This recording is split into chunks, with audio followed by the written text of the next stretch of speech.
14 years ago today, terrorists attacked the guided missile destroyer, the USS Cole in Yemen. Now, we felt the loss here because the Cole is home ported in Norfolk. Family members and survivors gathered at Naval Station Norfolk this morning to remember and honor them. 10 on your side's Lex Gray was there.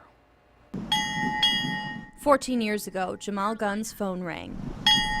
I remember my brother telling me, he said, Jamal, there was an attack in Persian Gulf. Seaman Timothy Lee Ghana, Ennis, Texas.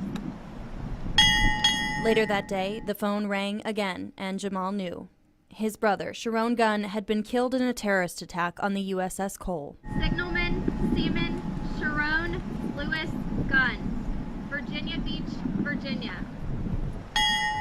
Every year since then, a bell rings out, and Sharon's name is read. My brother was a great man, and he only had 22 years of life to live. Today, survivors of the Cole attack and family members of the 17 who died gathered to remember and honor them. It's a different kind of pain than it was, say, 8 or 9 years ago. It's still there. The memory will never go away. And he never wants it to go away.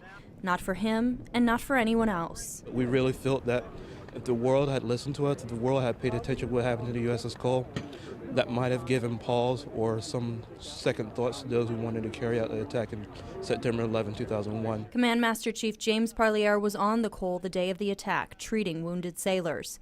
He speaks to families like the Gunns all the time. I hope that this never happens to another ship, that we have learned our lesson. And you can see that on the waterfront here in Norfolk, in the way we protect our ship. Their sacrifices weren't in vain. Still, Jamal thinks about what his brother could have given in life instead of in death. He had so much more to give, and I just wish he was here to actually tell his own story and to live the kind of life that I know he should have. In Norfolk, Lex Gray, 10 on your side. And 14 years later, the trial against the man accused of planning the Cole attack is still going on.